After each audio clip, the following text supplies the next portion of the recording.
Welcome to the quick guide to fatty acids in dairy feed.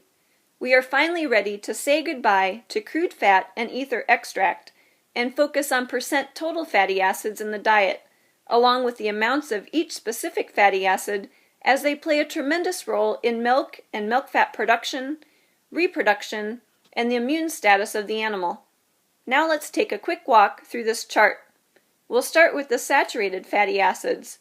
First, 16-0, which is palmitic, and palmitic has been shown to support milk fat often more than milk yield, and is 50% of calcium salts. Secondly, we have 18-0, which is stearic, and while we feed very little stearic in our dairy diets, it is actually the largest percent of total fatty acids that ends up in the small intestine. And this phenomena is because of the unprotected 18-1, 2, and 3 are converted to stearic via rumen biohydrogenation. Too much stearic in the small intestine actually lowers digestibility of total fatty acids.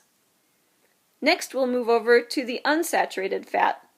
We'll start with 18-1, which is oleic, and oleic enhances the digestibility of all fatty acids via the micelle formation, resulting in greater milk and body condition due to this additional energy. 35% of calcium salts is typically oleic. Next we have 18-2, which is linoleic, omega-6. And linoleic is extremely plentiful because it is found in corn and corn silage and distillers' grains, as well as prequel, which is fed in the close-up TMR. It is an inflammatory immune regulator, and when we have too much linoleic, we end up with CLA milk fat inhibitors being produced. And while this is not unique to 18-2, as 18-1 and 18-3 have also been shown to create CLA milk fat inhibitors, it is by far the fatty acid that ends up in the greatest proportion in most dairy diets. Next we have 18-3, which is linolenic, ALA omega-3, and that is found in alfalfa and fresh grass and flaxseed.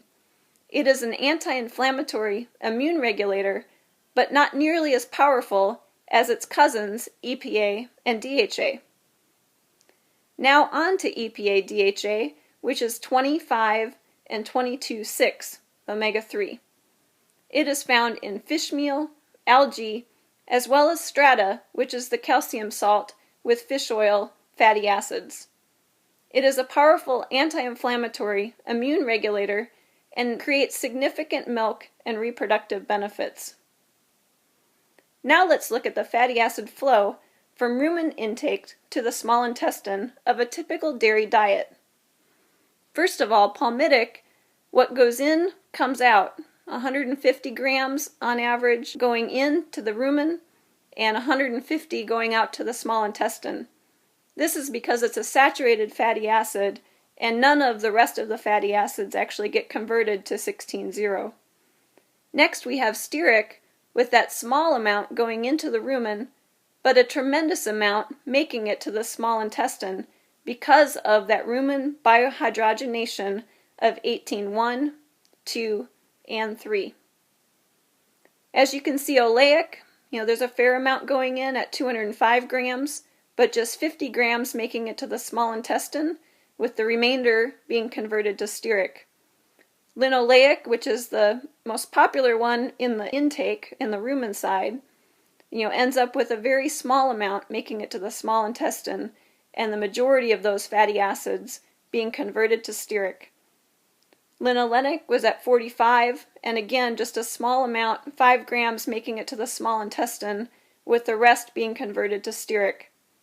Last we have EPA-DHA, which is not all that common in our dairy diets unless you're feeding strata or some fish meal. Thanks for your interest in better balancing fatty acids in your dairy diets. And before I go, I'm sure I don't have to remind you that fatty acids are complicated. And this quick guide is meant to be just that, a quick, handy reference to help you remember the different fatty acids and the roles they play in our dairy diets.